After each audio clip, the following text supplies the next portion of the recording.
Greetings, greetings. Once again, it's that time of the month. It's the last Sunday of the month, and that must be one thing. It must be IFC Midnights are riding in to talk about another fantastic film. And as always, we're joined by our Lady Knight, Mary, and of course, the Master of Kaiju, Ben, and of course, me, the Cheetah, Patrick, and me and the Cheetah are here. Uh, God, good to see you guys again. Good to see you. Um, Hopefully everybody's doing well.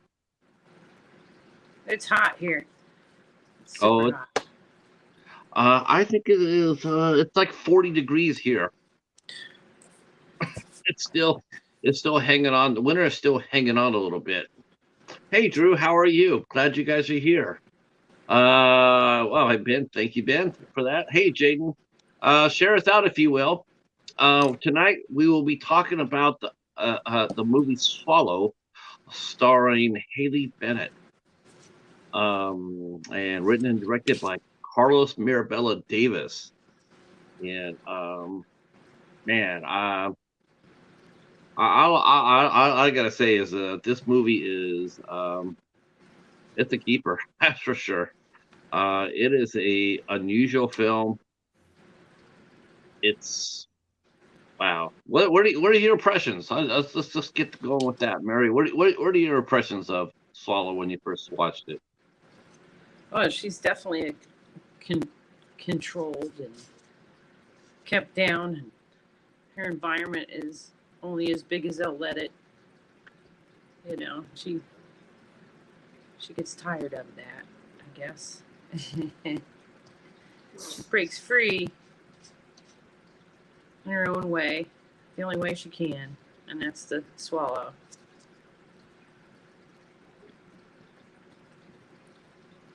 That pregnancy really did her in too. You think it would give her a chemical imbalance of some sort? Well, I think it brought up a lot of issues with her, right? A lot of her just sort of background issues. I thought the movie, that's a good film.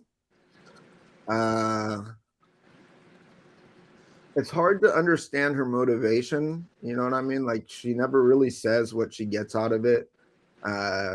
Like when people do, it's sort of like a form of self-harm, probably, but like, well, she gets satisfied from it. She kind of likes it makes her feel better. And she said about the textures and the metals. She said the textures, the especially cold metal, she likes in her mouth, but you know, you can suck on something without swallowing it. Yeah. And so they never really dive into like how that made her feel satisfied. You know what I mean? Like she never really talks sort of like plays it down a lot, you know, when she's talking to therapists and whatnot. But yeah, I don't know. It's a good film. I maintain not a horror movie, but you know, movies don't have to be horror to be good. Gets you cringing. Yeah. No. Don't do it. Excuse me for a second. Matthew, sorry, dude. Sorry about what happened, man, but I don't follow minors, man. So if you're following me on Instagram and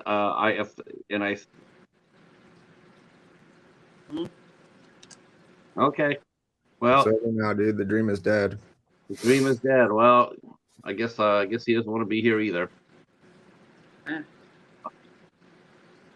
So it's okay. I guess he doesn't want to be here. Oops. I don't know. I don't follow minors on any of my social media. I just don't do that. If I see that you are, I block you. So my impression for Swallow was, honestly, I had no idea what to expect. There was as far as a pica goes, or picked, I guess picked with sharp blades. The closest thing I ever saw to something like that was I saw a episode of Law and Order, and it was about this young man who that was what he doing. He would go to crowded places and he would stab people with like needles and stuff, and they call it pick. Yeah, that's the only thing I heard when I heard the name pica. I had no idea what it was until I read about it, and it was swallowing objects. And I was just thinking, well, like, how in the hell could you swallow?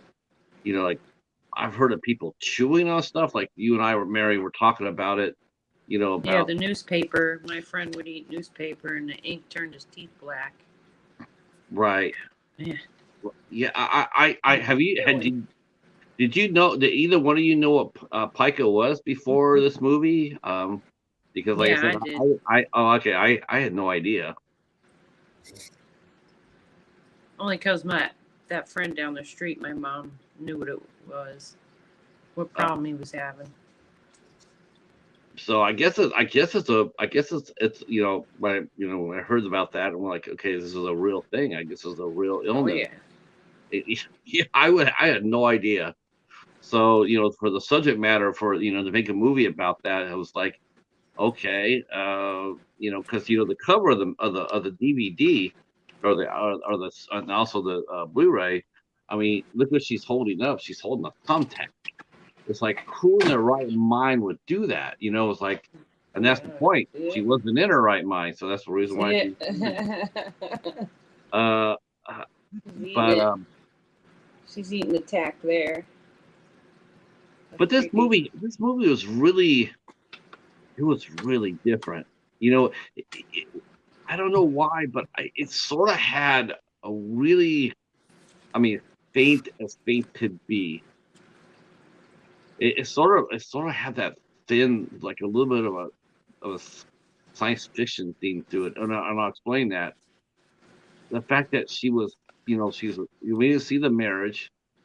All we saw her was just isolated in this big old house with nobody else around. It really did seem a little bit like sort of like a dystopian type of setting. I mean, well, it was a little surreal. Yes, in the sense that she was so isolated. But they went out to restaurants and stuff, and he had friends over.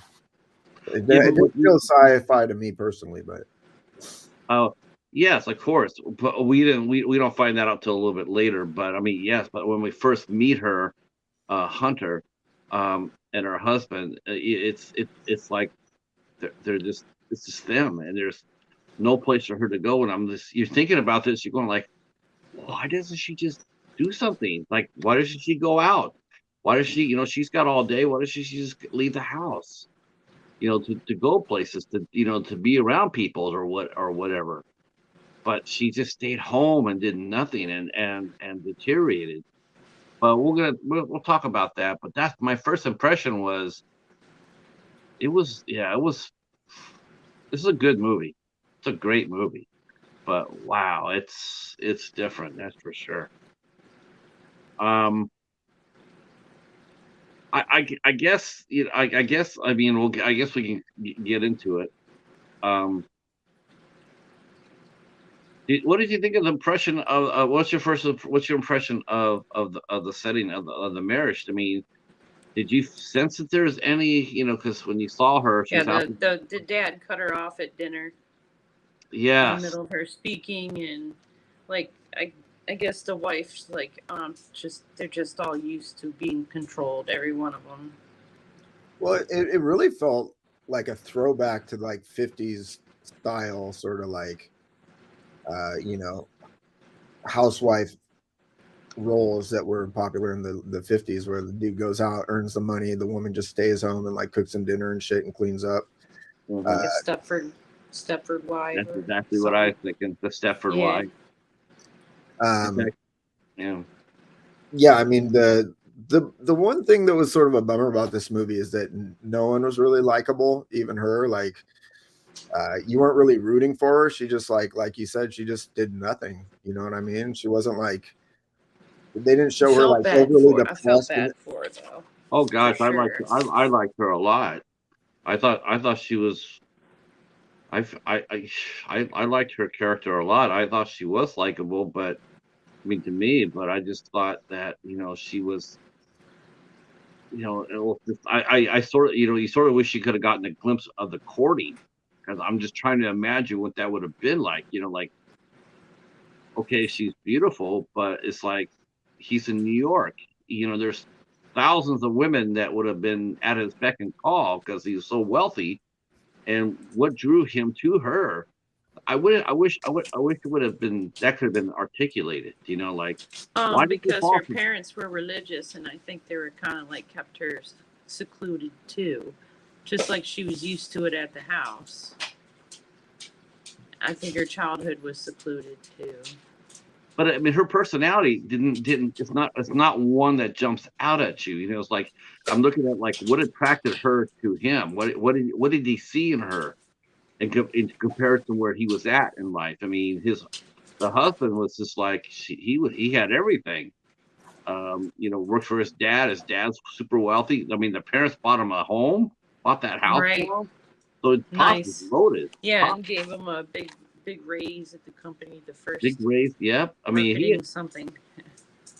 He was set. I mean, he could have had just about anybody he wanted, but we don't know why he picked Hunter. And I wish maybe her innocence too. Yes, it's a good idea. It's a good call.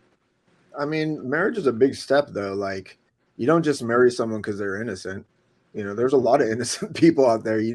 If that was one thing you were interested in, you could find someone. They might be interested in it in the beginning, but then, the feelings change. That's why I probably wouldn't last. Well, he might have also like the fact that she was very malleable, in the sense that she was like a people pleaser, towards him. So she would basically, I'm sure she just did like whatever she could to satiate him, because she sort of had that low self-esteem thing going.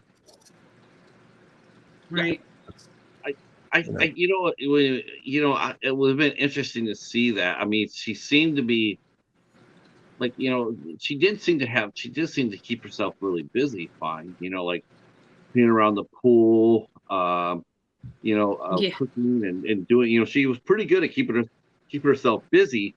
But at the same time, you're sitting there watching it, and there's like nobody's calling her, no one's coming over to see her. I mean, come on, think about it. A woman like that, I mean, her day would have been going with him into New York to hang out with her friends. A rich trophy wife. She is a trophy wife, and he would want her to be seen. So he would like, I'm going to go out to the city, no problem. Do you need anything? And he would have been proud of that. He would have been, he would have said, "Oh, there's my wife. She's out there. She's out there. Someone will notice her. Maybe even be in the gossip pages." Because a guy like that, he would have been. He would have been. He's insecure, and he didn't want her out there in public, that she would get away. I don't think I wouldn't consider her a trophy wife, dude. I don't think she's unattractive, but she's not like a smoking hot model type that he's like, "Hey, look at what I got." You know what I mean? She's sort of like to me, kind of average, like plain yogurt all around. Like personality, everything. The personality might. I mean, I thought she was trophy wife. I thought she's stunning, but her personality, right? The way they portrayed her personality, yeah, it was subdued. It was subdued, but she was sunny. I mean, when she spoke, her voice had a lot of life to it. You definitely know there's something going on there. Yeah, when the father cuts her off, she starts staring at ice, and that seems the click. Yeah, when they're by themselves, it looks like it did look like initially, they were a really cute couple, but then you did start seeing cracks in it. Richie was not exactly the most warm guy. When she, when she accidentally didn't know about not ironing his tie, he did show signs of impatience, and frustration. And it's like, why would you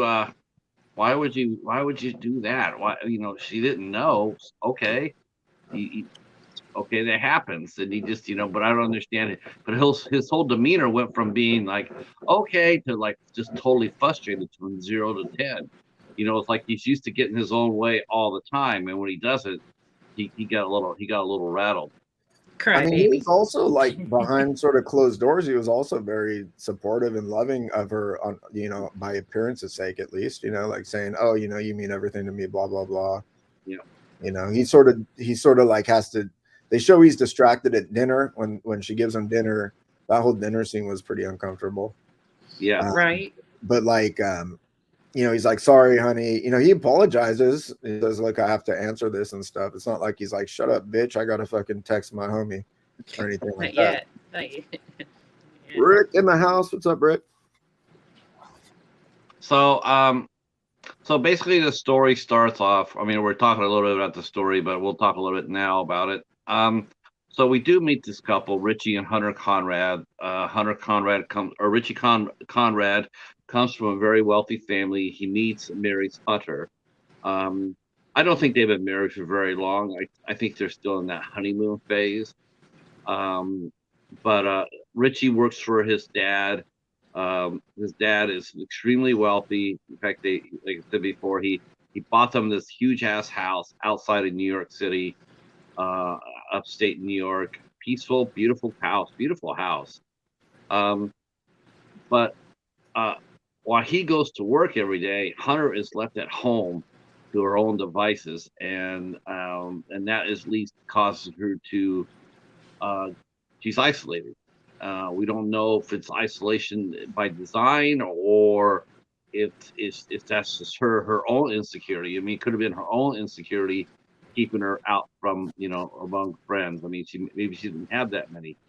Well, that's sort of like what I mean. Like, he wasn't exactly like, when I say he wasn't super likable. Like, yeah, if you're isolated, like I'm isolated. I live by myself, I mostly just go to work, but look, I'm here hanging out with friends on the stream. I'm like social with people online. I have like that element to my life, It's not like I just come home and like eat fucking thumbtacks or whatever, I mean, I do that sometimes, but Thank you for not eating thumbtacks there, Ben. no, sorry. That quarter was looking fucking delicious. That what? Quarter. I thought. Oh God, man. Oh. Snack for later. Yeah. That. You could get your mirrored tray out and put it on. Oh Lord, have mercy, you guys. You know what's funny? It's like this is serious. Like I had planned on I'm going to watch this movie and then I'm going to have dinner. They're going to come and do. There's a lot of barfing. I watched this movie, and then after that, I turned on the stove to cook something, and then I was just like, the more I stood there, the more I thought about the movie, the more I said, I'm good. And I turned off the stove. I was not in the mood to eat afterwards, not at all. I was just like kept on thinking about what that poor vomit girl. And bloody stool. Oh, okay, we're getting ahead of ourselves. I did like that she had like a trophy tray in her bedroom. Like, it was like a sort of like, it was like secret. It was just like all these things that she had processed, and she was just like, it was like her little like I don't know, curio like collection thing. I thought that was kind of cool. Oh my gosh, that was disturbing though. Oh, that was just ooh. Yeah. So Richie's close to his parents. And we find out that Hunter is not really close to hers, but we find out why later on. She comes from a more poor family. Like I said, it would have been interesting to see how they met and what drew him to her. I wish that could have been established, but it wasn't. I think they might have met in the retail she worked at.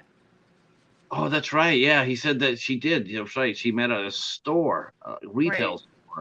Oh, that's just it's just like, to me, it's just like it's sort of a Cinderella story in a sense, in that respect. But right, it would be great if that's how it went down.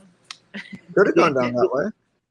Yeah, I guess who knows how you meet a soulmate, right? Who knows? I met mine in a drive-through. I worked the drive-through.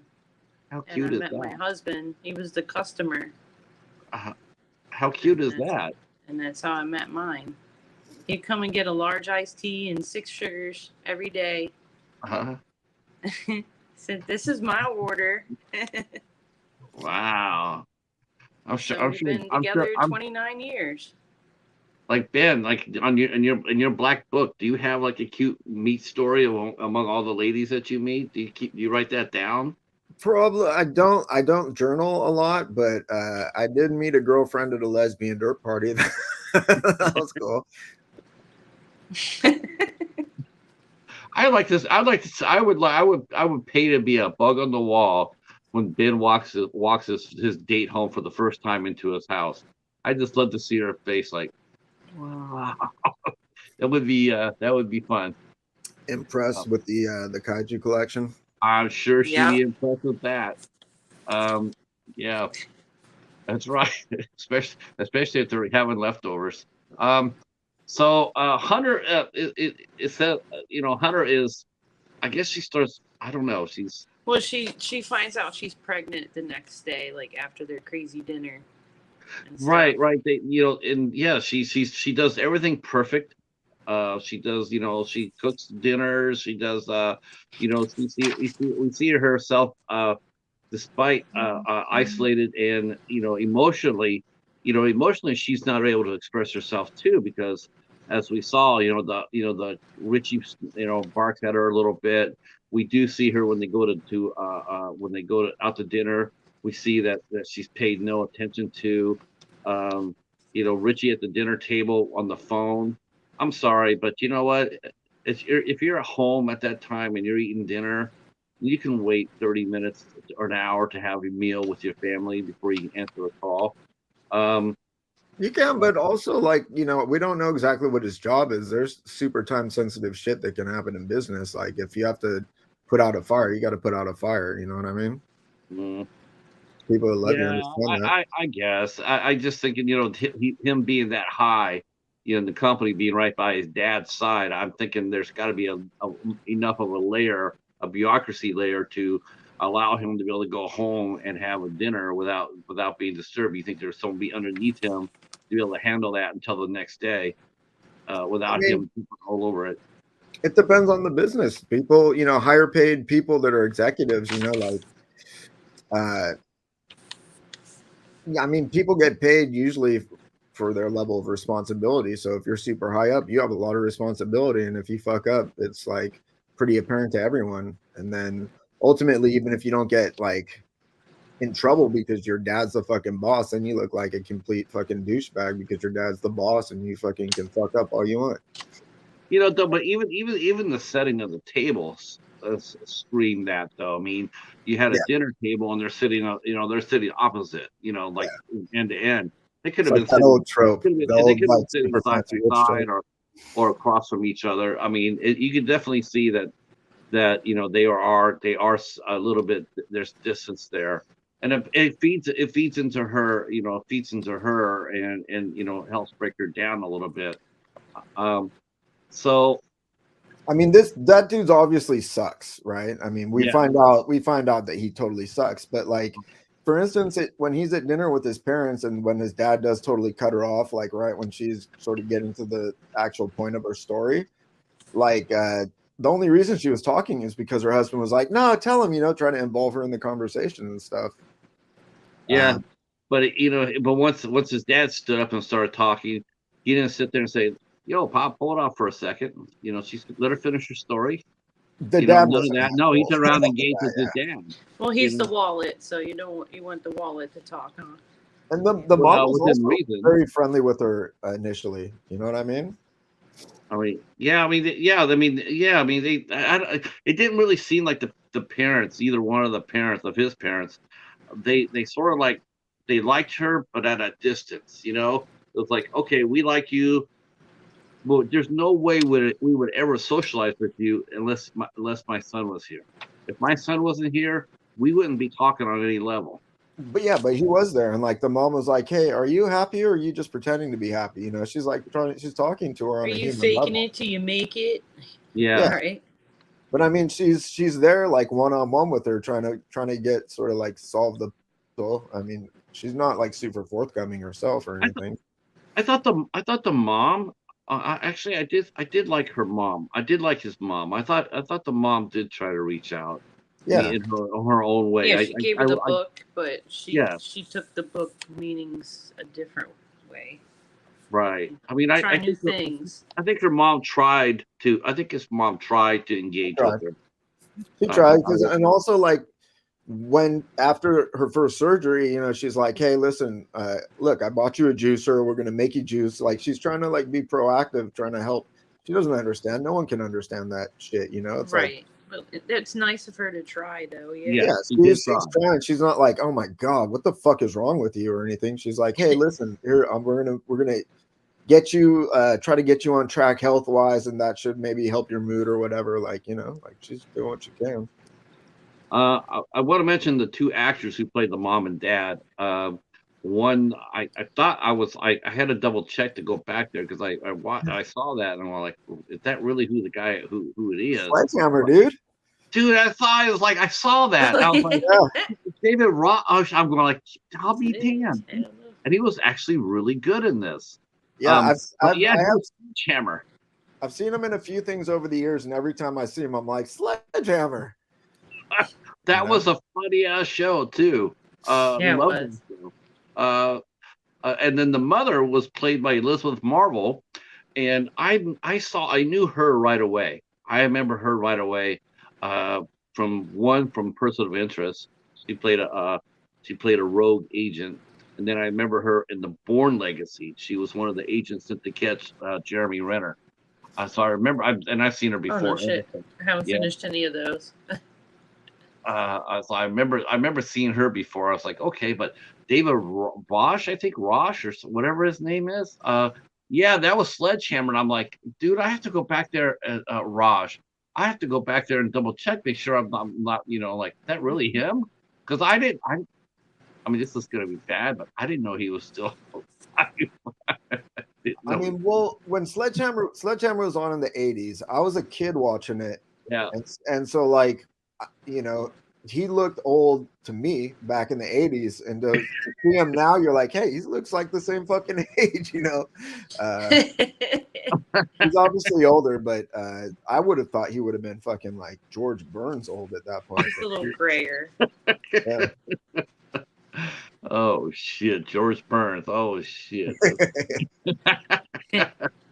I bet he couldn't lift that gun now. He probably just try to pull that gun out of it. He probably just dropped to the ground. Yeah. Could you imagine? You know, if they could have paired Clint Eastwood and him in a movie now, that'd be pretty fun. They should have him in the Expendables. He's the new church. Yeah. Oh my god. So, then we see after we see during that dinner, we see her first action on her pica, where she reaches down there and grabs an ice cube, and she proceeds to chew it very noisily, and it helped calm her down. And everybody's looking at her. She's chopping ice.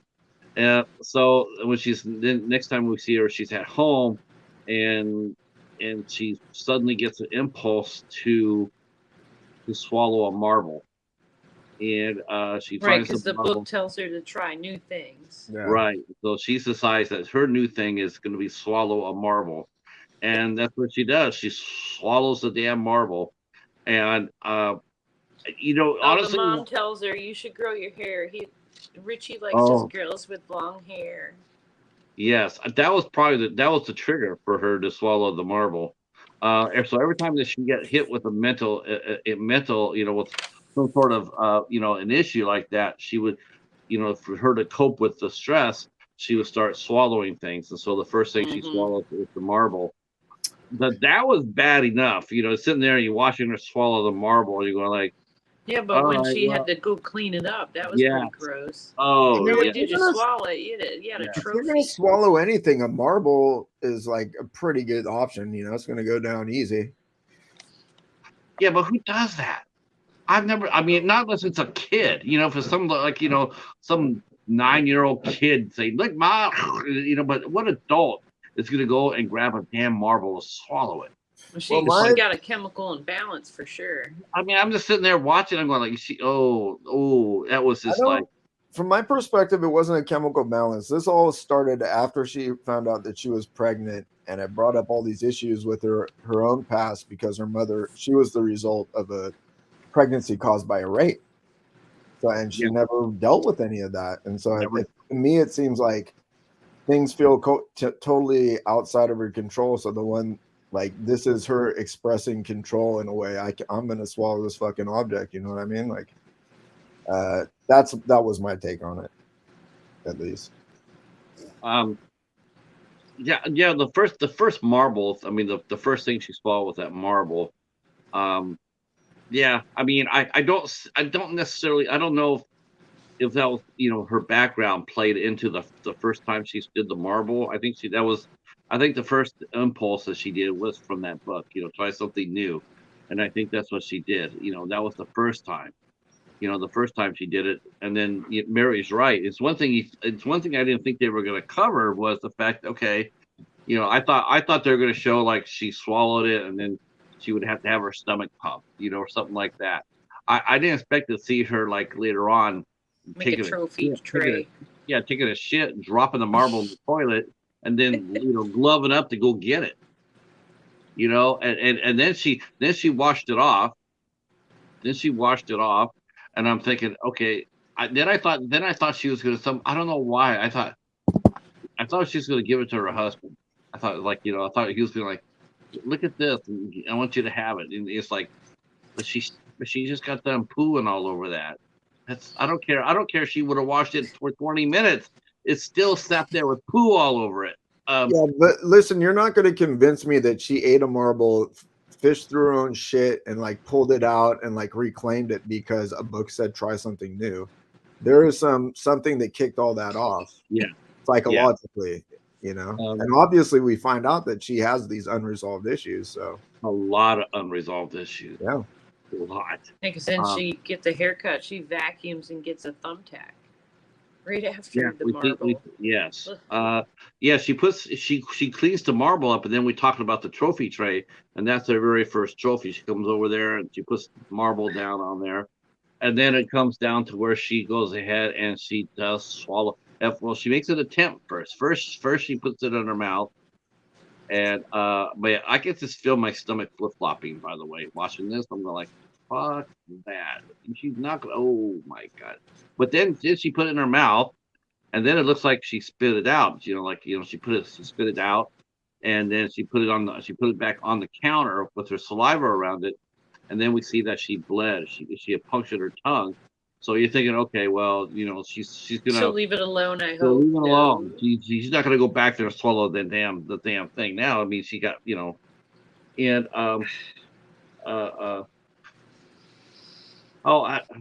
all right, everybody's coming in. The Eddie Burfy, hello. Sam Patty, okay.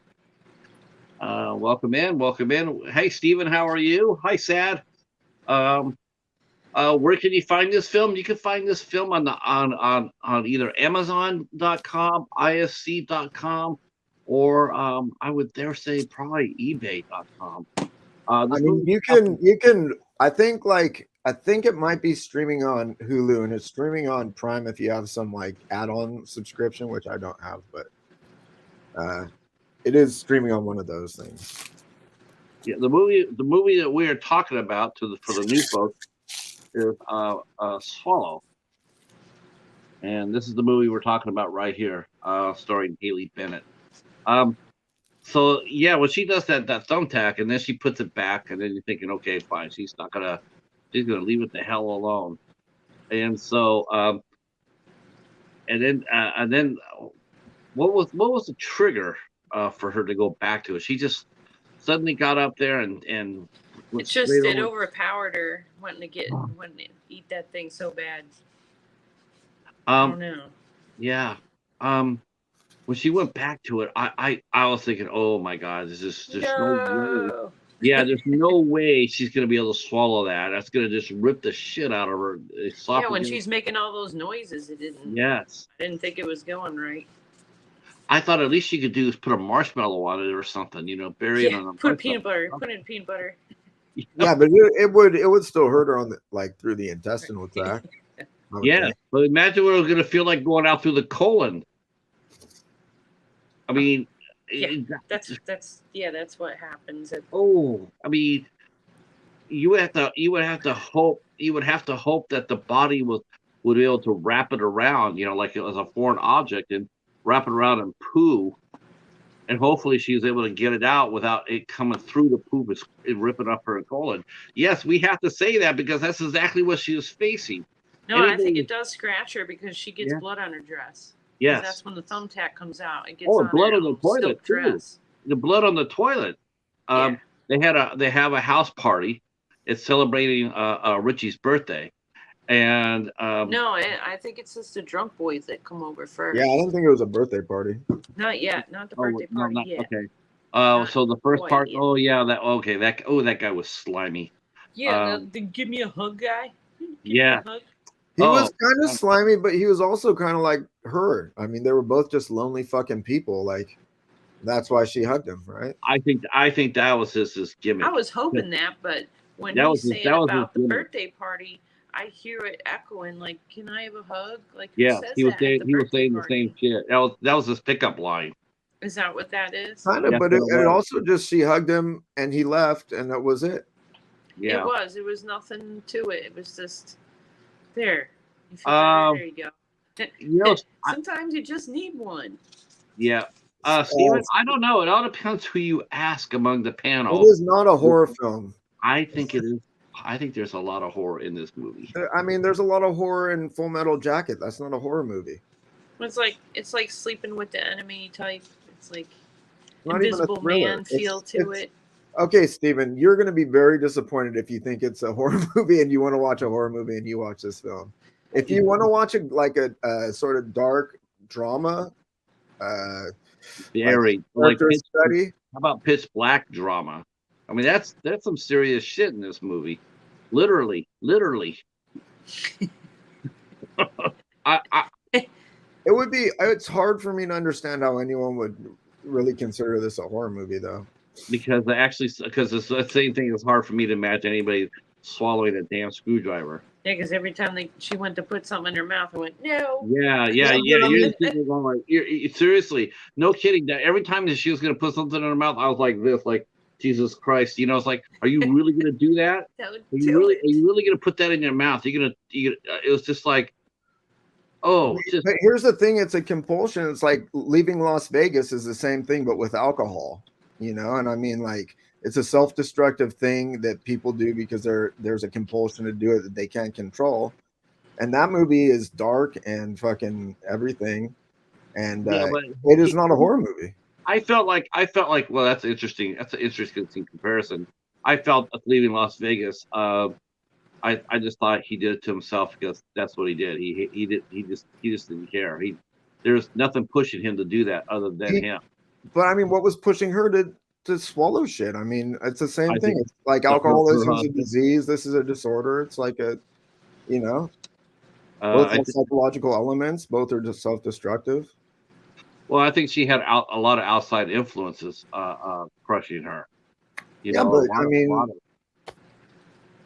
And there's always a reason to try to to want to lose yourself in something if you're an alcoholic. I mean, it's not like he had the perfect life and was like, hey, I'm just gonna go kill myself by drinking myself to death in fucking Las Vegas. You know what I mean? Actually, his character was very successful. That's what made it really confusing in that movie, was because where it's Hunter's life, there's nothing really going for it. But Nicolas Cage's character was he was a highly successful agent. He was highly successful financially, as was she. They were both didn't have to worry about money. I never got that. I always felt like if she didn't come from anything, and she would go out with nothing. She was married to a rich dude. She lived in a fucking nice house that was provided, for her. When you're married, it's 50-50, man, regardless of who's making the money. Oh yeah, you definitely check this one out. This is a keeper. This is a really strong film. It is a good movie, Steven. It's not a horror movie though. It looks like you're drinking peroxide tonight, Ben. Yeah, I just thought I'd go for What are some we thoughts. swallowing What is there, that? Ben? Sassafras? I had to wash down this quarter I ate earlier, so it's kombucha. Oh. Oh my gosh! I remember when they had a Godzilla coin bank. You would put the coin on his like on his tongue, and then you pull the back of it. It would go inside and drop down into into a bank. I had I think my one brother of those. had that. Yeah, I had one of those too. Do you remember that one? Ben? My favorite thing that I swallowed and kept as a trophy for my trophy tray. What? What? That's a bottle cap of it, like. Oh, I have never done anything like that, and I don't know anybody in my circle that has ever done anything like that. And please, I pray to God they never do, because it'd be like, okay, I swallowed a screwdriver. I need your help. It'd be like, yeah, let me call 911 because that's all you're gonna get from me. It's stuck sideways up my ass. Help me! No, not doing Get the tongs. Not doing that. Here's the thing, though. Like, if a person who hasn't suffered with depression or something can't understand why someone is depressed, they're like, why don't you just fucking cheer up or whatever, dude? Right. You know. So like, we can't really understand. Like, for her, it's like a thing she does. It's perfectly normal. We just don't understand it. She doesn't explain it to us or anything. Same with drinking. She smiles a lot after she does it. She's very happy about it. Yeah, believe me, I walk around depressed all fucking day, every day, but I've never gotten the urge to swallow a thumbtack. No, but I'm just saying, like, you can't relate to her in the same way that a person who's never had like depression can relate to you being depressed. You know what I mean? It's a really different way of, you know. I guess pica is one of those things, I guess, which is why it made it such a good movie. It's just one of those things that we've never seen before. I like I said, I've never seen a movie. It's unusual. Sure. It is very unusual. You definitely learn from it. It's like, wow, wow. And it doesn't matter what you have. She just, the pull was too much for her. You know, I learned marbles are okay. Thumbtacks, stay away from. So yeah, lesson learned. Yeah. Dirt, not very good. God made dirt. Dirt can hurt. I did swallow when I was a kid an owl before, and my brother had to give me the Heimlich to get it out. Marbles are okay within reason. Like, you have a regular marble, fine, but if you have a half pint or a boulder, not good. All right. So she does get pregnant. I mean, whatever else is going on with those two, we find out that their sex life, there's nothing wrong with that. In fact, that's the only place where she actually feels in control. Is in the bedroom. I mean, she feels in control, making decisions about decoration and stuff. Even when he's like, I don't know, is that the right choice? You know, and she's like, hey man, you said I could do it, and I picked blue because it's gonna fucking work. So fuck. Well, you know what though? She that's not really what she was gonna say. You knew that she wanted to tell her husband what she had done, but the last possible second, she decided to swerve it, because she was like, if I tell my husband, like, if I did something new today, I swallowed a damn marble, you know, how exciting is that for us? I don't think that would have got the reaction that she had hoped for. So right, because she says, you know, I hope you don't get upset. Hope you don't get upset. Right. You know, and because I swallowed a marble today, but she swerved it and said that, you know, she's going to get the blue drapes. Speaking of the colors, this is a very colorful film. Yeah, I like the colors in it. Good Lord. Haley Bennett, clothes actually love her. Her outfits in this movie were fantastic. If you like fashion, this is a movie for you too. Right, like a mid-century modern aesthetic to it too, which sort of lent to the throwback to the 50s sort of feel for me. I mean, every color she had on just really just sparkled. I mean, and it's important to the character because we do see her as, I thought they would actually go the other way. I thought that we would actually see her clothes get a little bit more subdued. The coloring of her clothes turning gray on you. Yes, gray and darker. I thought it would go. I thought they were going to go that way in this. It's sort of like a subtle way, letting you know how she's slowly, losing her grip. But they kept her in colors pretty much the whole damn movie. Right after the hugging dude, she ate a battery. Okay, Steven said that he swallowed double A battery or something, Ben? Or what, was it a triple A or a double A? Like double A. Triple A is for sissies. No. Haley wouldn't. No, they would. I don't think she's a method actress. No, you know what? Damn, you know who would have did this? If they would have did this with a male, if they would have had the male doing a pica, they could have casted Jared Leto. They could have casted Jared Leto. He would have did that. He would have swallowed everything. Christian Bale. He would have done it. Yeah. Ben Foster would have did it. It's probably one of the first things they said when they put out the casting call. No matter what, do not cast a method actor at all in anything here in this movie. Well, they could have like made edible objects for her to eat. That looked like they were. You could make something edible. Yeah. I don't know. I'll say this. I think it was one of those things where it's like obvious. I do think that Haley Bennett put those things in her mouth, of course, and they were like cut. When she put them in her mouth, I mean, you could show them like putting it, like doing this and then cut away from it and then coming back and seeing her struggle swallowing it. But they did show her put everything in her mouth. She put a battery in her mouth. She put the marble in her mouth. She put the thumbtack in her mouth, and she put.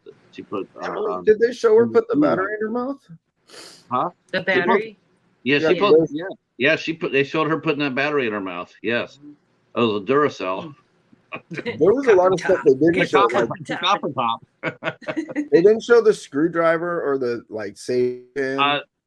Didn't see the safety. No, I didn't see this. I didn't see when she did that. I know I saw that on the jack and stuff. The little. Yeah, they could have. I feel like they could have made it more visceral for us as viewers because those were the dangerous things. Like if they showed her, that would have created a lot more attention. Well, the last one was. Oh, that's what almost killed her. I don't know. Yeah, I was like when she ate the battery, she didn't go poop, and then she went and had an ultrasound. Now, what are you thinking? Yeah, that's when they found her because she started screaming when they were doing the ultrasound because they touched. Her stomach was hurt. Well, no, they saw it. They saw it in the ultrasound. They saw it. Yeah. She said, "There's something in there." Yeah. She was screaming, it's not a big deal. Don't worry about it, is what she was screaming. She wasn't screaming in pain. No, when she touched her. When she touched, I thought she did it first, going, ow. Yeah. She started screaming once she says, that must be a glitch. Let me try it again. Let me move it around. And then she went right over where the battery was and it hurt. And that's why they're rushing her to the ER. But she swallowed a thumbtack. She swallowed a metal figurine. She swallowed batteries. She ate dirt. I'm just thinking of all the things that we saw. She ate her pages from the Joy book that the mom gave her. And she did swallow that marble. The little micro screwdriver, safety pin. They showed the contents after the surgery that they pulled out of her. Yeah, the little clothespin maybe. Yeah, just like one of those. It's a good thing that thing was closed. That's a good thing that thing was closed. Maybe it wasn't when she put it in. You don't know. That skilled at eating shit. But you're right. She does get pregnant. And her, of course, the pregnancy is celebrated. So the pregnancy happens before she eats anything. He finds out about the pregnancy. Right. But then she starts eating. But she does eat the ice, and then they find out she's pregnant. So right. I don't know. But they find out. I mean, the pregnancy's happening, and everybody's happy about it, and we see her growing. And of course, they have pissed off from the ultrasound though. Like this This can't be going on, finding all this Oh, shit inside yeah, you. everybody's like, what the like, you know, they're coming out of there like, what the hell happened? You know, they're just like, what? I mean, they're blown away. Well, so people get upset, and it's a totally valid thing to get upset about when you're worried about someone. Sometimes that expresses It's your itself kid, your in wife. anger You want to too. know what's going on. Yeah, like You have to know. she's eating shit that could be harmful to the baby. Right. You're super excited about, and herself. I mean, if you care about her, you know, like, and you don't understand it, so you're like, yeah, what's wrong with you? I mean, I guess I looked at them as they were they were scared. All the Richie and his family were scared. I really didn't get the sense of him being mad, angrily mad at her. I sensed that him being scared.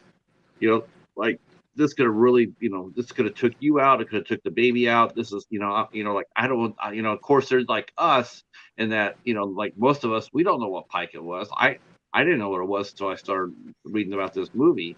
I even didn't. if you know what it is, you can't really understand it from the perspective of someone who has it. Like I'm that. not method acting. I'm not method acting that, Ben. Don't even think about it, brother. I'm not trying it. I'm not doing it here. I mean, at least try a fucking marble, dude. Don't be a pussy. I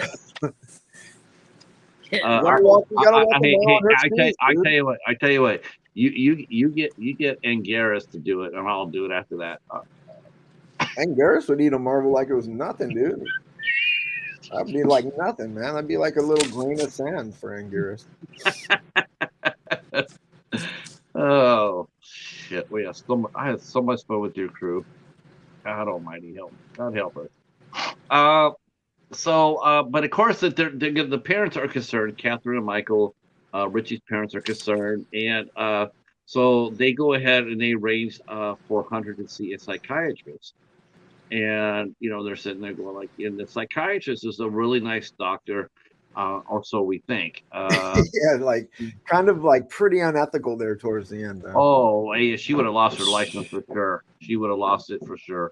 But she sees a psychiatrist. The psychiatrist initially says, you know, I'll just talk to Hunter by herself, and then Richie says, well, no, I want to be in there too. I want to hear what's being said.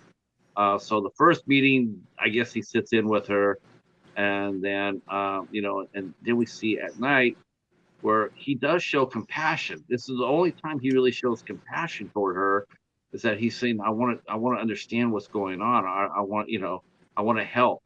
And you know what? I do believe him. But he showed compassion throughout, like a lot to her, in the sense like when she found out she was pregnant, he was like super excited and like, you know, affectionate with her and stuff. Like, yeah, but that's before he was followed. That, you know, before she was a battery swallower. You know, I'm talking about, you know. Sure. You should have told me. You should have told me. He said, like she didn't know. What would have happened if we would have had a power outage and I went to get the flashlight, and my wife has swallowed the battery? You know, that would have been. Hold on a minute. I'll be back. Yeah. I don't call it a brownout for nothing, dude. That's it. Rose. Okay, so he does, you know, he talks to her. He does show some compassion. I think the pregnancy is more like, you know, giddiness and whatnot. But I mean, he cares about her. The Russian guy or Syrian. I want to go back because like this is the only part in the movie until the very end where she has any semblance of control, and that is in the bedroom. She practically just straight out just takes what she wants, and they have intercourse, and she gets hers, and she flops off, and he's like, I didn't finish, and then she turns around, she looks at him and says, you got to say you're sorry. Say you're sorry. Yeah, from the birthday party. Right. Yeah. She wants, you know, before she wants, so this is the only place where she feels in control. As far as I was concerned, I mean, that was it, you know, and, you know, he does tell her, and you do sense that he does care. He does care, but he's just at a loss to understand it. And I guess in a sense, I guess I could understand why he reached out to the doctor, and wanted to know what was going on. It was unethical. I think he, I don't think he wanted it to hurt her.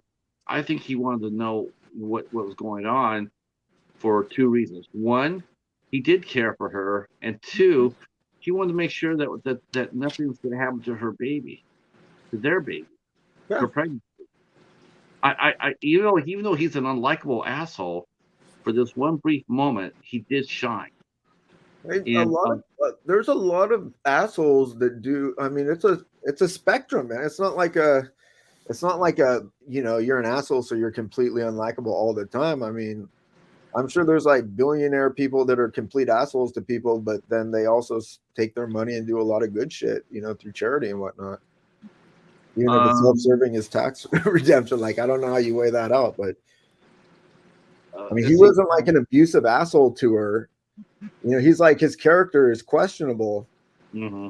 Yeah, he never did raise his hand to her, and he was never like super controlling. Trying to help me understand what's wrong with you, what's going on. Well, all he said, "You're my freak too." Like she's like, "I'm sorry, I'm a freak," and he's like, "You're my freak." Yeah, that's affectionate. That's kind of nice. Oh yeah, that's. Yeah. Going to the chat real quick. Let's see. Oh, Nick Cage is a method actor. Yeah, I'm sure he got blasted every day on set on Las Vegas. I'm sure he did. Let's see. Steven mentions. Yeah. Steven mentions Tristan swallows sword. That's right. Tristan Risk is a sword swallower. Okay, she can swallow the sword, but I dare her to crap it out. Okay. Mayhem mentions this is a rough movie to watch.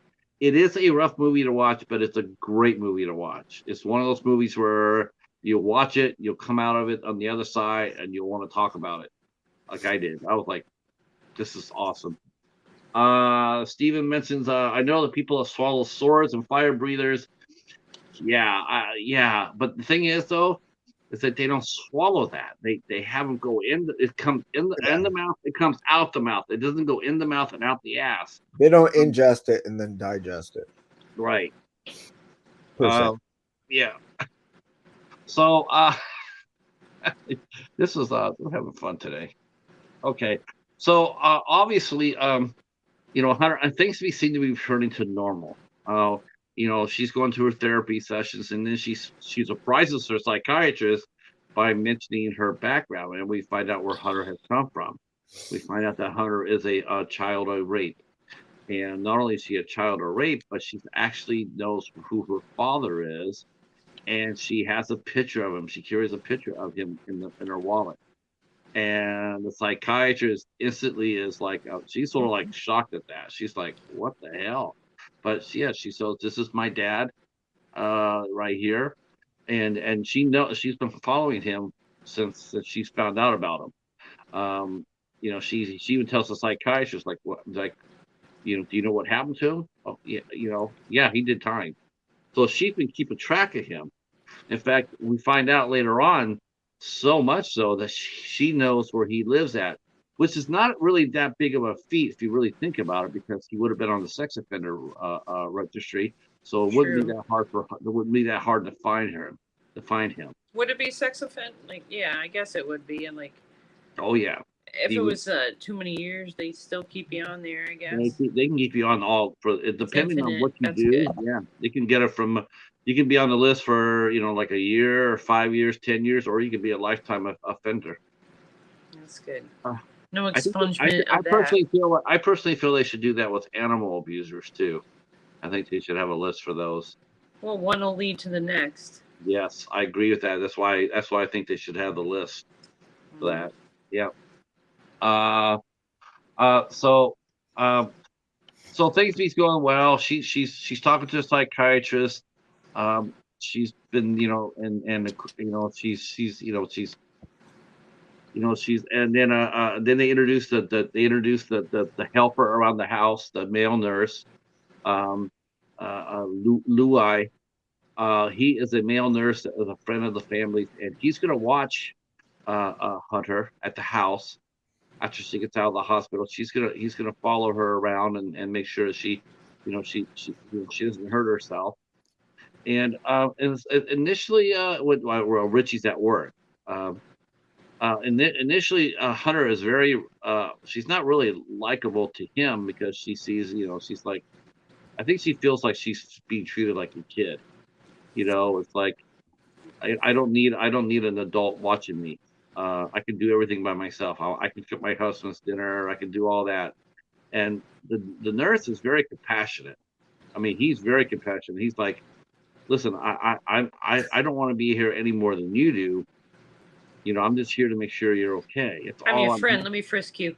He is compassionate, but at the same time, like, I mean, if you suffer from depression, like he comes in and he says like, you know, if you were in a war, you wouldn't have this trouble of your mind or whatever. So totally discounting her sort of whatever she's going through, saying like, people have it worse than you, which may be a true thing, but also not a very compassionate thing to say to someone who's in a bad Not place. helpful, right? I think he said that. I think he said that basically because she was sort of sparking on him a little bit, pushing back on him about, her space. And, like she resented the fact that, it wouldn't matter who they brought into the house to do the job. She was going to have that same reaction to whoever it was. But I do think that he took it personal, and he should have. I mean, I can understand him doing that. Um, but I think as they go on, though, he's there and he works with her, he understands her. I do think she does develop, he does develop compassion for her, as we see later on He too. is he is like he is compassionate when they're under the bed. He shows Yeah, compassion towards her, but it's I also thought I reluctant actually I thought compassion. I actually thought that scene there was the sweetest moment in the movie. Yeah, it's probably like the most sort of like human Yes. like It's bonding really moment. dusty under here. We need to clean it. Yeah, Let's clean the whole yeah, room. He's trying to take her mind off of being yes. upset about I him thought finding I, out that she I was I a thought he rape was. kid. Um, that actor's name. Let's see if I can find an IMDb here. Uh, uh, nobody's name I heard before. I'm sure he says he was Syrian. I'm sure he's probably a Syrian actor. Um, yeah, British Syrian American. So but he's very compassionate. I thought the scene underneath the bed was the best. I thought that was the most humane, like you said, the most human moment. Um, and so far she's doing pretty well. She's doing well. She's keeping shit But out of her she mouth. sneaks out on him.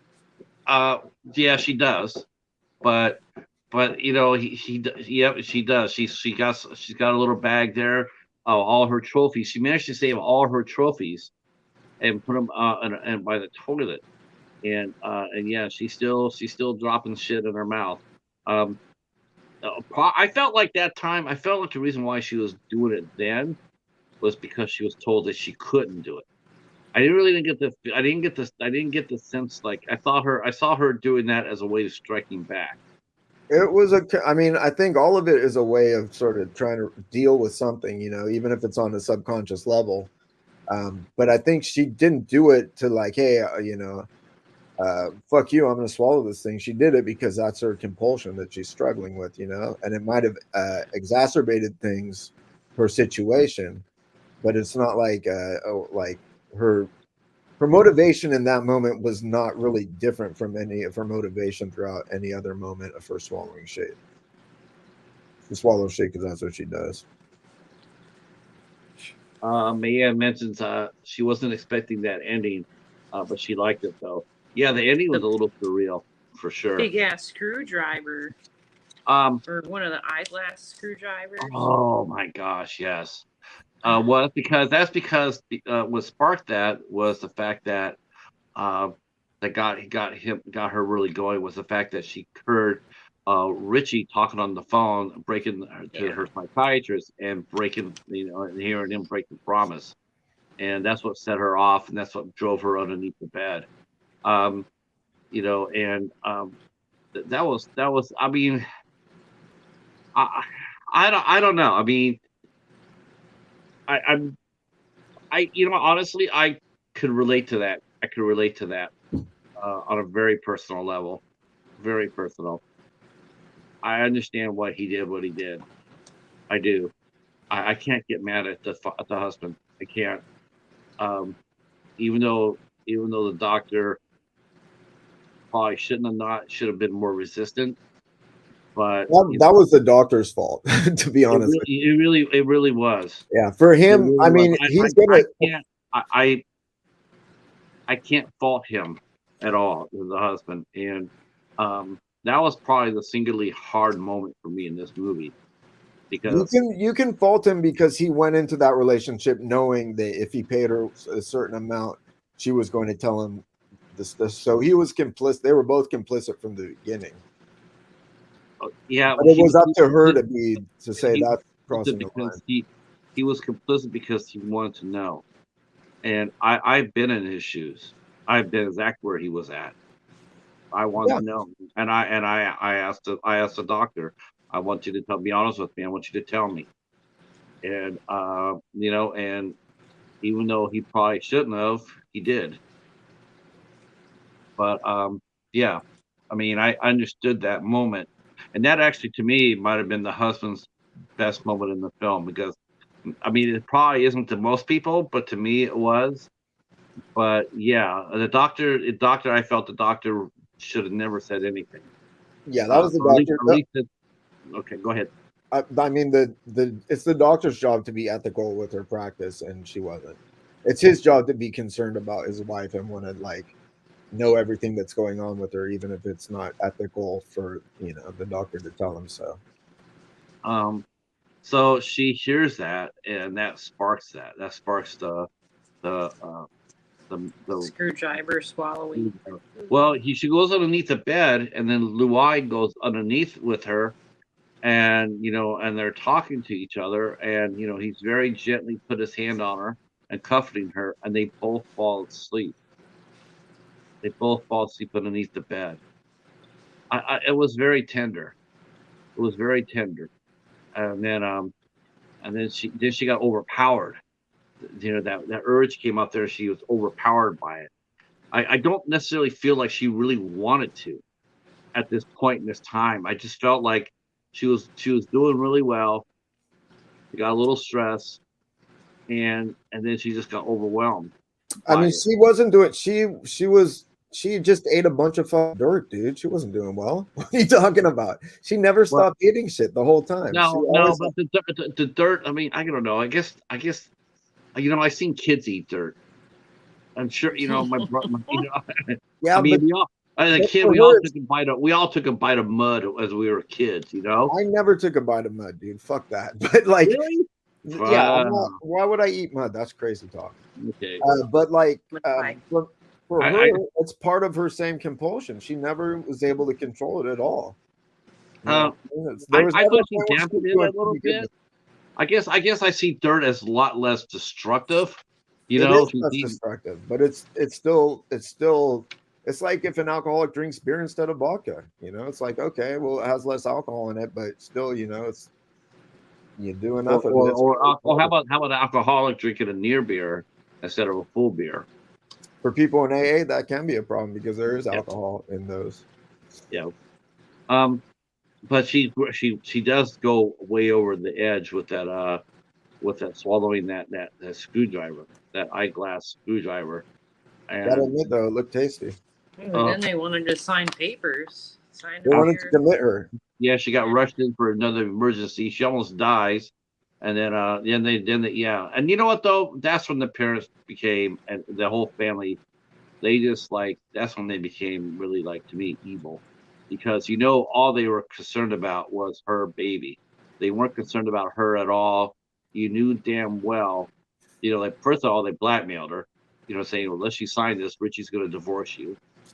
But that was going to happen anyway. She was going to have that baby, and then he was going to go ahead and step in and take that baby. There's no way in hell she was going to be able to keep that child. Because they were going to make her crazy and keep the baby for themselves. Yeah, I mean that's not exactly necessarily true. Oh, that's exactly what was going to happen. That's why they were going to have her sign those papers. No, well, they were putting her into a place because, I mean, if she had recovered from her weird compulsion, then they wouldn't have done any of that shit. She would have been recovered. Yeah, but you go and they you get were them into a nutritionist, you get them like the psychiatrist, and you get them all into. but You put yeah, them they're away in the committing her. rehab for nutrition, But and they were not the committing her to a crazy mental hospital. Yeah, they crazy were committing Patrick her to a Wall mental. one. Yeah, They were they're trying to have committing. an intervention in the only way they knew how. They were control freaks and kind of assholes about everything. But I mean, I've been to rehab, and I felt like my parents were assholes when they sent me. But it's like they didn't do it because they wanted to fucking like commit me and have me out of their hair or something. It's like you don't know what to do in those situations. Like we need to get someone help because they're doing these things that are destructive. Right. Well, that's why they committed her to the hospital. They wanted her underneath 24/7 observation, so that's what they She wanted. needed it though. Yeah, I agree, but you know what though? But the reason why they did that though, is, they didn't come across as compassionate. They really just the only thing they really cared about then, and we saw that was they just cared about the baby. That's all they cared about. They didn't give a rat's ass about her. The minute that she would have had the baby, I mean, even before the placenta was cut or the umbilical cord was cut, their lawyers would have been there serving her with a divorce papers, and listen, they weren't having her sectioned. They weren't giving her a 5150 or anything like that. They were taking her to like a place, like a bougie place where they can sort of like help her and monitor 24 hours a day. It wasn't like they were committing her to like The Syrian guy didn't think so though. He was no, like, I gotta get you out of here. Yep, he knew. No, He that's knew. not true. He didn't say get out of here. Like Well, she just he helped her escape. Right. He made it. Yeah, he bought her that window. He faked it that she was in the bathroom. He lied to them. This is where she at. She's in the bathroom. After he helped her escape. He knew exactly what he was doing. He knew that this was not a healthy choice for her to go with them to that center. And he was a medical person. But it was a center. It wasn't like what I'm saying is it's not like they were like, okay, we need to get these court records saying that she was like legally confined to this mental hospital so we can create a case later that we can take her child from her or anything like that. It was like exactly what they were doing. I think this. I don't think you have enough information to state that. I think they had a brochure and they're like, yeah, but look how nice it is, blah blah blah. Like if it wasn't, they would have said, hey, we're concerned about this woman. She's having a psychotic break, eating all sorts of shit. We need the court to give us this paper that's gonna like section her 5150 legal. We need her in this thing, and then so I don't think that was the case. I think they didn't know what to do. They were assholes about it, but they didn't know what to do, and so they tried to whatever. Well, they blackmailed her. They were blackmailing her. They were sitting there going like, unless you do this, Richie's going to divorce you. Yeah, but I mean that's like people that's do. That's not compassion. That's not compassion. That's just straight out. What an intervention is for alcoholics. So it's like listen, your wife or your husband is going to leave you if you don't go into this fucking alcohol recovery program. It's a similar thing. I just felt I didn't really feel they cared about her at all anymore. You didn't feel that way, but we can't. I don't think we can really. The dad never cared about her, obviously. No, but like, you can't really say. You can't really, you can't say that they had these intentions of like this master plan of stripping her child from her because they were trying to take her to this bougie clinic that will give her 24-hour stuff to make her stop swallowing dangerous shit. Well, I think the reason why they put her in that bougie hospital was because, I mean, if they would have committed her to a regular hospital, imagine a regular one in New York City, you're not going to have you're not going to have the 24/7 care or whatnot. So there's chances of her, doing what she's doing. She could harm the baby. I think honestly, the reason why they wanted it, they wanted that control. They had that control with her own psychiatrist. They didn't know how to give it up. They felt like their money was their calling card to have that control. We have the money, we have the resources to make you do what we want you to do. And I think that added to her stress. And I think that the male nurse, he saw that. He been working for remember he was a family friend. If anybody knew that family or what they were like, it was him. It was him of anybody. And he knew. And so he turned around and he helped her get out, to give her that window an opportunity to escape. He wasn't Team Richie. He was like, I know how these guys work. I know, they think that money solves everything. They think that power is everything, and that's what they were doing. They were gonna swallow her whole, and so he bought her that window to escape. And we hear that later on too, when she has that discussion with Richie as she gets out to the hotel. He tells her, just, I want my child back. Bring me my child. He didn't give a rat's ass about her. He was only concerned about that baby at that point in time. The only thing he cared about, not her. They ran out of patience with her. I would say that's probably accurate, but I also think like when people like obviously that dude had sort of like some weird anger issues, like the way he dealt with the Ty situation. And when people are angry and they just say whatever the fuck they can to be most hurtful and like which isn't a good thing, but it's also not a complete judgment on his altogether like feelings. Like you don't really know. That's like a rough situation for anyone to be in. You're scared for your kid, you're confused about what the fuck is going on with your wife. Like you just say whatever you can to try to get her to get back. You did it wrong, obviously. Terrible thing to say. You say you're not good at anything. Yeah, it's terrible, but it's also like again, it would have been helpful to see some sort of interaction between those two before they got married, so we could see what it was like. Some people are. I mean, you hear it all the time with people. That's one of the things about getting married. You hear about it all the time. It's like, oh yeah, it was hot and heavy, and then we got married, and now it's just like it's heavy. It's not hot anymore. You hear those jokes all the time that once a couple they, sex 5 nights a week, sex all night long, and then you get married, and all of a sudden it's like, man, if you can get it once a month, you're doing good. That sort of thing. That sort of discussion. It just, but she did get out, and she's desperate to get a ride too.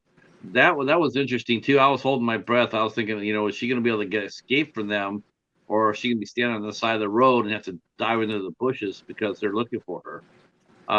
Somehow, like I got the feeling like she didn't really have like I would think she has plenty of money to spend, but you would think it would be on cards that they could trace. So like for her to get a hotel and stuff, I was like, where does that resource come from? You know what I mean? Yeah. Right. She has. I don't think she has any money of her own other than that. I think she had that tucked away somewhere. Oh, you think she had to go retrieve that money? She's like, oh. Yeah. She maybe she swallowed it and she had to just pull out of her butt cheek or something. I don't know. That's it. So saving the grants. Oh, Steven's commenting. He does remember a case in Law and Order SVU. One of the killers had pica. That's the one I was telling you about. It was Chad Allen, and he was he had pica, and he also had an inappropriate relationship with his mom, and the mom was played by none other than Margot Kidder. Mm. Oh my! Yeah, well, it's lame. Very interesting. Very interesting. It was a trip. That episode was a trip. Guys, I either have to wrap it up or take a break to get quilted out. I got a mosquito in here. Okay, we can take a break. You want to go let Quilted out for a minute? Yeah, I'll be back in a few moments. Sure. Okay.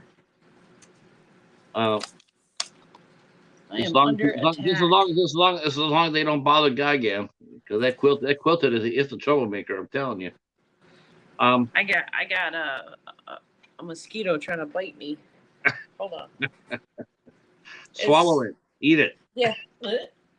Pica. Frog tongue out. Maybe the mosquito has pica. Yeah, it does. That'll teach it. Get sick. Every let's see. Yes, the character now I'm gonna sweat to death, but I won't get bit. The character basically licked the paint off toy cars like the Matchbox cars. Yeah, that was a really good one. Chad Allen did a nice job in that role. Anthony just saw Mario. It was awesome. Let's see. It's a shame that you guys do the show last weekend of the month. I wouldn't mind every 2 weeks. You and me both, Steven. You and me both. I would. We might run out of movies though. There's over 1,000 IFC movies. Let's see. A man says, "Oh my God, I was going to say the same thing. To swallow the mosquito." We're Yeah. That's right. I hope. So I'm going to take this moment now to say this because I just but Haley Bennett, she's gorgeous. She's She is so pretty. She is so pretty. And I loved how she did a lot of her acting with her face. I mean, you could read her emotions on her face, and you could tell Right. exactly what she's feeling. What year was this made? 2019. Okay. The 19? Yeah, it released in 2019. Yes. This So is one of the I could tell it was like a kind of like a COVID movie because there's only so many people. Somebody just pulled up out front. And so I was like, who's that? Let's see. One normal movie, one IFC show. Oh my gosh. What maybe yeah, I'm thinking about doing something. We're going to be doing a format like that on the show after this for the Midnight Society. We are going to be switching our format on that a little bit. Thank you. Me and the professor, we talked about that. We think that we're going to be doing alternating horror and action because our action reviews seem to be really hip. Everybody really likes them. So we might go ahead and do that. Yeah. Oh yeah, she's I think she deserved an Oscar for this role. I do. I think her performance was strong enough for an Oscar nomination. I don't know if she would have won it, but she should have at least been nominated for it. Nom nom nom. Huh? Nomination. Nom nom nom nomination. Yeah, she should have been nominated for this. I just and really I mean, come on. The actress who won that year for Nomadland was Frances McDormand. And let me tell you, I have Nomadland. I like Frances McDormand okay. But is that Three Billboards in Fargo? Ebbing, Missouri. Yeah, I think she won for that, and then she came back and won for Nomadland. But you know what though? I think that was a sloppy Oscar. I think they just wanted to give it to a familiar face. I didn't think they really cared or even gave a rat's ass about people for nominations that year. I just think they just because like nobody saw Nomadland. Nobody cared. Let's see. Yep. See, Stevens is a Haley fan too. Yep, she's in check her out in The Haunting of Molly Hartley and music and lyrics. She's also Cyrano. Cyrano, yes. Cyrano. I plan on doing a show on Cyrano. I want to watch that one. I hope Ben didn't get in trouble because Quilted has a bad way of getting people in trouble.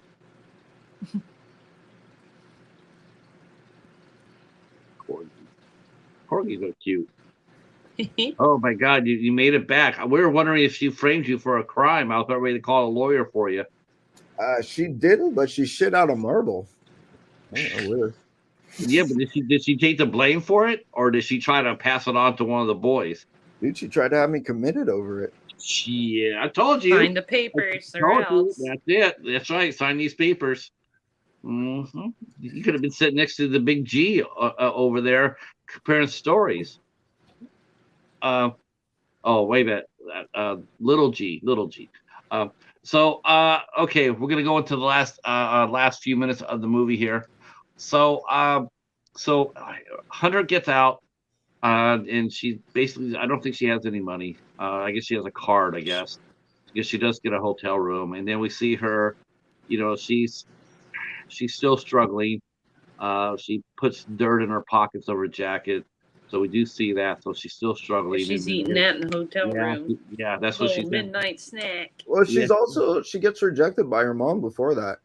Right. She and a sort of devastating blow. Like she's like, hey, I really need to come home. And her mom's like, well, it's maybe not such a good time, but for her, that's devastating because she has nowhere else to turn. Yes, and she slaps us down the phone, and she has that conversation with Richie, And so she gets in her head. She gets it in her head that she's going to go ahead and go to her father's house. Mm. Father, the rapist. That's a great idea. Oh, I just would have loved to see her. Why? But It turned out to be a pretty good idea. She got a lot of resolution Yeah, she in got that moment. closure. She Yeah. did get some closure there. Yeah. I just like it's like something you wouldn't expect someone to do. But then she does. She hitchhikes to her father's address, and she enters the house. The house, having a party, and then people are coming into the house, and she slides right on in. Yeah. And lo and behold, it happens to be her. It's a birthday party. So they're and not only is it her father's house, not only are they having a party, but it's his birthday party. It's the father's birthday party. The man's name is William Irwin, and so she slides in there, and we see that he has managed to have somewhat of a normal life as best he could. He's married, he has a kid, and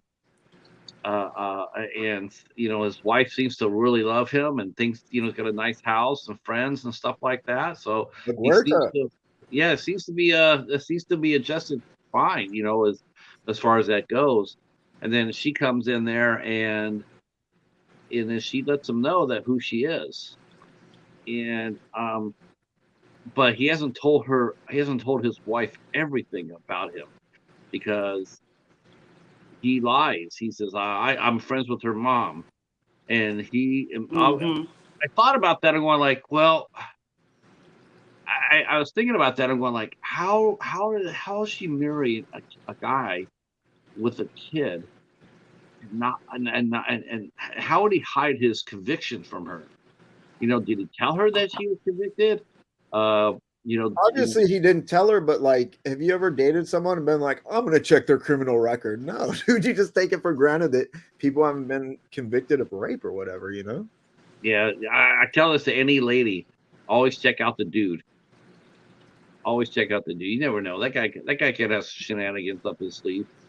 Maybe, but I think the thing to check people out nowadays would just be like social networking profiles and whatnot. You know what I mean? Like just Google them and whatnot. Maybe you find out. But look how that worked out in Maniac. You know what? I'll be honest with you. When we first moved here to the house that we're in now, we did check the sex offender list. We checked it, and holy shit, there was a lot of people. I was like, all these people were registered sex offenders, and there was like 16 within like a 10-mile square radius. I mean, and it was a lot. I was like, I didn't expect to see any, and yet there's two of them are actually right down the street from us. Across but you weren't romantically in a relationship with any of them. I'm just saying, like, I've never checked the backgrounds of any girls that I've ever dated in my life. I've never been like, I want to check their criminal records or anything. I just haven't. I don't know. Never occurred to me. What if they're anti-corgi though? If they were anti-corgi, they would have already been struck down by the corgi gods. I wouldn't have ever even met them. So you just never know. You just never know. Hey Ben, I love you. Then when you least expect it, I'm not giving you no treats, Quilted. Oh, that's not right. Yeah, I know. You gotta be careful. You gotta give them baby snacks. And then we see Hunter, and again, this is the second time where she has a little bit of control, and she's torn. She's torn between raging against him, and she's also torn with wanting answers. She wants answers. Yeah, she says, "Am I like you?" Yes. Yeah. Am I mentally unstable, mentally ill because of you? And right. And he says no, and I believe him. I do. I believe him. I don't think that. He says I don't know. He says I don't know. Maybe. Are you? I think I don't know. I just think that he didn't know. I mean, I guess he didn't know, but I don't know. I just didn't get the impression that didn't get the impression that he was unstable. I mean, I do get, and I do get the impression that he was very sorry. He has been sorry. What he Yeah, did. he says you didn't do anything wrong. It's not your fault. Right. No, he ultimately he provides her with some closure, but like when she says, like, am I like you? He says, I don't know, are you? Because he doesn't know her at all. No. And in fact, when he explains why he raped her mom, it's a lot like why she's swallowing shit. So Right. she is kind It's of like almost it. the same. Yeah. Right. That's what I was thinking too. And then he found out that all the things that he had been feeling had been a lie when the first boot went across his head. Because I felt all that, and then I got into prison, and then I got shitbagged. What a Yeah, well, terrible. he felt powerful until he realized he wasn't powerful. No, that we had to wear that colostomy bag. Mm. So yeah, you can, you're not feeling sorry for that. And so she does, she takes what he says. Um, there's no Hollywood ending here. It's just like she got what she needed. She left. And then we see her at a doctor's office, and the doctor explaining to her how to get an abortion, how to start an abortion, and so she has to take these series of pills to get to start the abortion, and that's what she does. She's on her own. She has probably no money, no prospects, no nothing. She can't. There's no marriage. She doesn't want to. She doesn't want to have the kid, and so she goes ahead and she has an abortion inside a public bathroom. Um, I think what I was waiting for at the ending was a little surreal, because I was actually expecting her when she got up and she pulled up her pants, she cleaned up and everything, and you didn't see her flush the toilet. And I'm thinking, oh my God, did she just leave that there for somebody else to see? Because it didn't Right. see the toilet flush.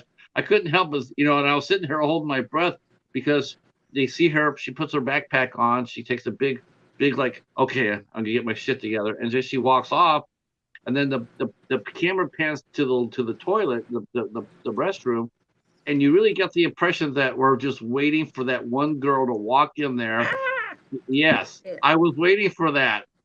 I was thinking, oh my God, is that how we're gonna end this movie? But obviously she did not. She flushed the toilet and then she left, and we don't know, but we don't know what's gonna happen to her. But yet at the same time, we feel hope for her. You feel hope. You feel like she's, for the first time, she's on her own. Like She's in control of her life. For the first time. For the first time, she's in control of her life, and you feel optimistic about her future. And then she walks out, but then we see the bathroom with all the girls in it, and that's how the movie ends. That was a little weird. It was a little weird, but I kind of liked it because it was like it's kind of powerful to think of, like, this sort of really like crazy important moment in someone's life just happens anonymously in this bathroom with everyone else doing like this, their normal, like, I'm just gonna wash my hands and leave. It's just like, like any room you've been in, someone could have made some like life altering crucial decision, or like, it's just an interesting thing to think about. Let's see. Hi Betty, how are you? Glad you're here. Steve was mentioning you love Christy from 2014. I actually tried that. But I could not get that. It was released in Germany only, I believe, and I couldn't get that. I got a copy of that, but I couldn't watch it. Let's see. I just thought it was his daughter's birthday. No, it was his birthday party. I know, really weird, huh? Let's see. Oh, asked her which kid was hers from the invitees.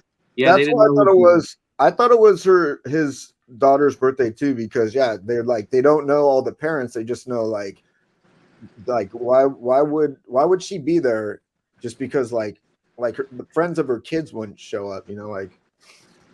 Well, it was during the day still, and then the daughter came back in, and then the mom said, "It's time for you to go to bed." Yeah, that was And weird. it was like it was daylight. It's like, it was daylight. If it was her birthday party, she wouldn't be going to bed while all her friends are still outside. She was, they wouldn't be doing that. It was daylight. And all of a sudden, Yeah, mom but now going to put her to bed. it's Uh, weird to go to bed during daylight hours anyway. So yeah, and if it was your kid's birthday party, and you're gonna tell her she needs to go to bed during the middle of the party, yeah, I do believe it was his. And but really, the interaction she had with his wife and with Hunter, like, and that he kept he know that he kept a lot of secrets from his wife, that's for sure. Um, I mean, obviously, including the naming, like, oh, you didn't tell me who Joe McCoy was. Uh, like, you wonder well, if you want. Yeah, it was sort definitely of. kept one big secret, right? I mean, you have a feeling that his wife never looked at a sex offender registry. Um, Of course, you get that feeling. I mean, you got the feeling like she had no idea about his past at all. But yeah, now I think she's gonna go check. yeah, Well, no, she's not, because like, why would she? I mean, yeah. there was no fallout from her going to visit him. You know what I mean? It's not like Hunter was like, hey, like, this dude raped my mom and I'm his son. She just like had that conversation and left anonymously. Yeah, she wasn't looking to destroy him. She was just looking for answers. She was, but she did have to bark at him though, because and the fact that she said, "Don't you touch me," I could understand that too. She was a little bit like, I wouldn't want that either. Yeah. So I get that. Final thoughts about the movie, Mary. What was your final thoughts, and what rating would you give this movie from 1 to 10?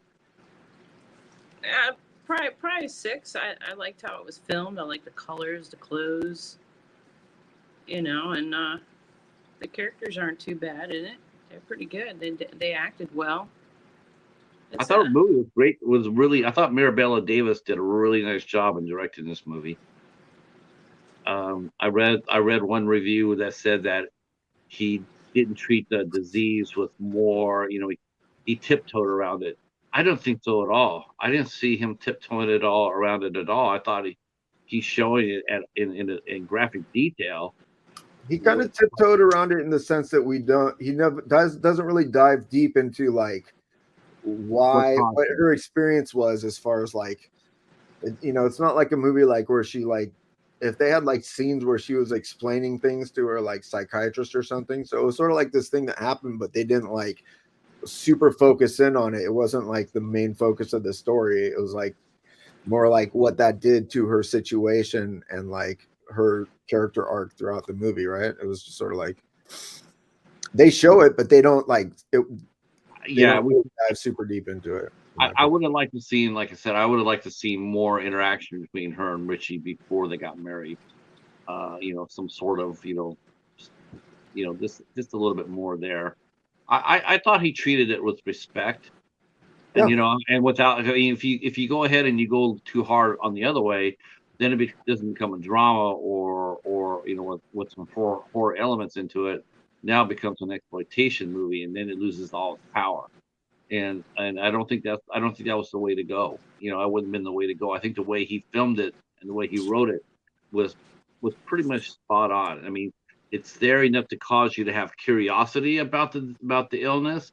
Like, you have to, afterwards, you want to go read about it, like I did. I was reading about it after the movie, but yet at the same time, it's not like, yeah, what else can we make her swallow? She swallowed a screwdriver. Now let's get her to swallow a wrench. They didn't exploit it. They didn't even show her swallowing the screwdriver, really, right? Putting it in her mouth. Put it in her mouth, and then she was still on the ground. Yeah, and then he was like, that was that's right. How about you, Ben? It's a good film. I'd probably say it's a little hard because it's a good movie, but I don't really like it. Like, it's not a satisfying watch for me. I didn't really like watching those characters interact. It was kind of like rubbed me the wrong way and everything, because it just did.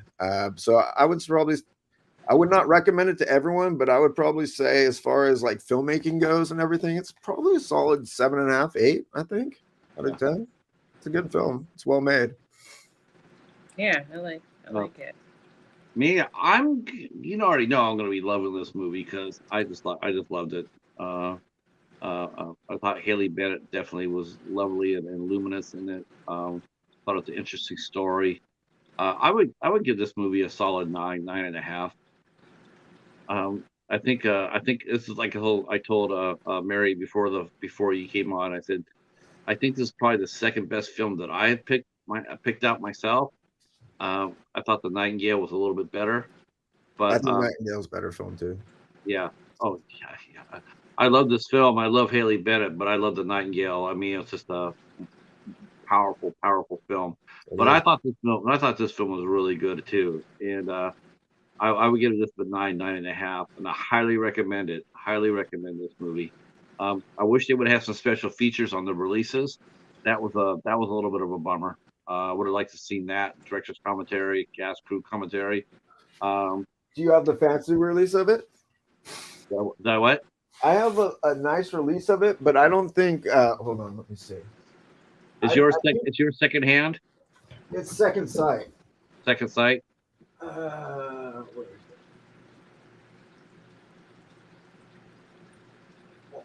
it? I think it does have a bunch of special features. I didn't watch them though. Oh, okay. See what you got.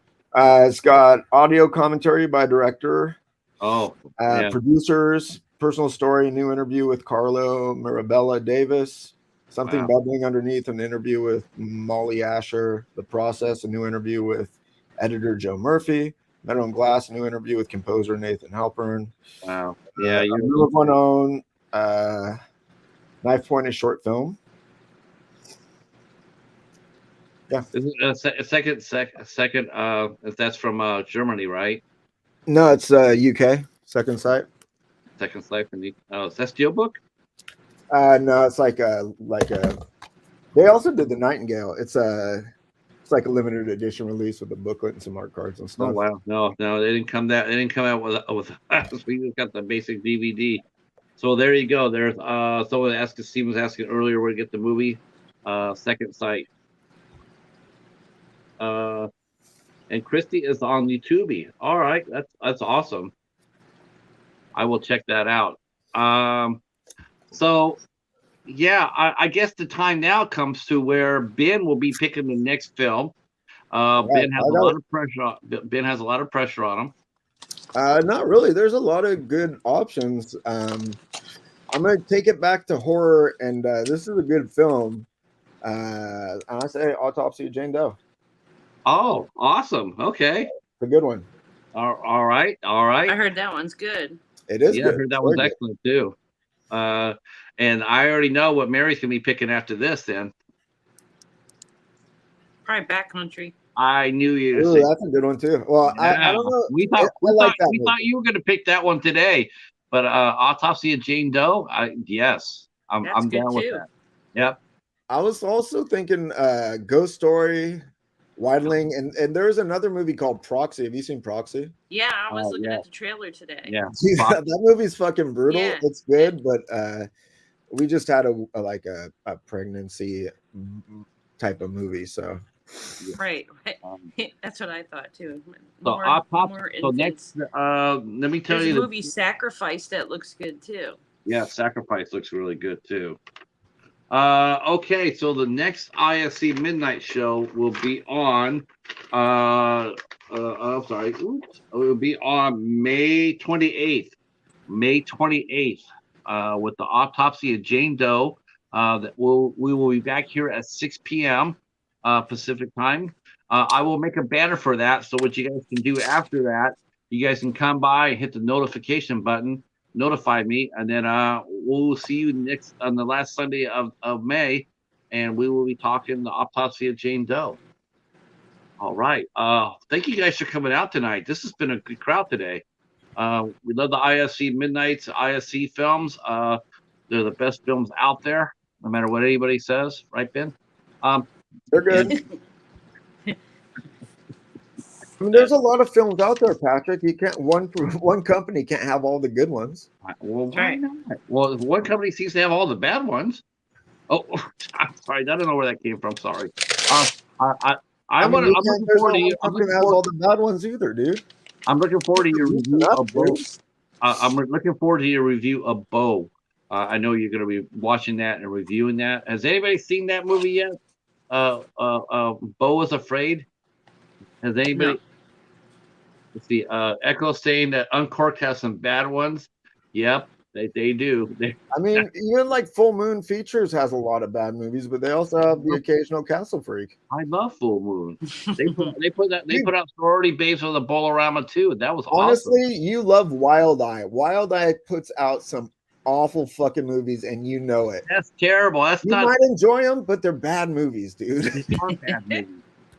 If you guys missed it, by the way, speaking of Wild Eye and Ouija Shark, if you guys look at my playlist, we interviewed Donald Farmer last week, and we had special co-host Brett Kelly that came on to the show. If you guys want to check that out, that was fun. But no, Wild Eye, they're hit and miss, mostly miss. I would say like 30%. I would say it's like 30% hit, 70% missing. Even the ones they hit on though are not. I wouldn't call them like great films or anything, right? They're like you enjoy them or whatever, but like Carousel, you enjoy, but like yeah, right. Is that a great film? I mean, compared to Swallow, not really. Or compared to like, they have put out a couple of films. I would tell you they put out two films that are really strong or worthy. Cat Sick Blues, and I would say Strawberry Vanilla Chocolate, and definitely House on Cuckoo Lane. That's my favorite Wild Eye movie. That's a great movie. That's a fantastic movie. My grandfather lived on Cuckoo Drive. Yeah, I would put that up against most any horror movie. That's a cool movie. By the way, nice. Stephen Tang mentioning Contracted Phase 2, but they also the IFC Midnight is also the first Contracted film. Yes, and the sequel. Let's see. Yes, I have. Word of the Dead. Yep. Dead Snow is also on there. Hellgate, which will probably be my next movie. I'll probably be bringing you guys to Hellgate. There's a few ghost stories also. Grabbers. Great. That's a great. Would You Rather is another horror movie. Yeah, Would You Rather? And that has Catherine Winnick in it. It's got Jeffrey Combs. Yes. It's also Gray. You can't go wrong with that. Antichrist looked good too. Antichrist. Scary. That was my Grail get. That was the Grail. That was the first IFC Midnight movie released underneath the banner. And also, The Den is a surprisingly good found footage movie. Oh, I don't have that one written down. I'll have to check it out. That's a good one. I think it's on Netflix, but I could be wrong. Okay, I got Netflix. Yeah, Contracted and Contracted Phase 2. I don't think I have Contracted. I don't think I have Contracted Phase 2. I think I have Contracted. I don't think I have Phase 2. Yes, and she was in X as well. Brittany Snow, Playing Against Type in X. This is the A24 film, which is one I did like. I still gotta do. I still gotta do. Pearl. I still haven't covered Pearl, which we'll be doing that soon enough. Pearl might even be a better movie, like film wise. I heard it was. I heard Pearl was much better. But I still like X more. I just like X. Oh, really? Okay. I heard Pearl. I think it was more of a surprise to me the way that certain things like came about, the way the story unfolded. Whereas Pearl, you know, if you've seen X, you know Pearl's a prequel, so you know the character. Not a lot of surprise. It's very good though, and Mia Goth is excellent in it. Yeah, I probably need to bring you and Monty back out to discuss Pearl. Good one. Yeah, definitely need to do that. We haven't done an A24 in a little bit. So I think I'm gonna have to do that in May. We have to bring you guys back. Yes, that's right. That's right. You heard it here first. Um, this channel is not averse to bringing an A20 film and talking about it. We talked about Pearl, and we talked about X, and we talked about the State Mod. That was one of my favorite shows, by the way. That's a good one too. I really enjoyed that. That was a great talk. Yep. So we will be bringing some more variety here on Sundays for sure. But the last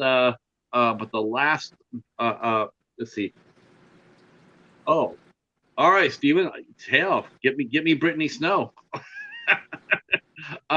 We will be back next week, next month on May 28th. Me, Mary, and Ben. Thank you guys so much for your support. This is my favorite series that I do outside my interview series. This is my favorite series on in the community. So I do appreciate it, and I appreciate Mary and Ben for doing it with me. It's a lot of fun, and we will see you next month, and we will do it all over again. Stay tuned for 8 o'clock. I'll be back here, and I might be changing the game plan for tonight. Might be switching it up. I know we're advertising Killzone 2, but we might be switching it up a little bit tonight. And we'll talk a little bit more what's going on in the on the show, what we're planning to do, and bring you in March or in May. All right, you two guys stay there, and to the chat, we will see you in about 10 or 15 minutes. Thanks so much, and Bye. Team Again.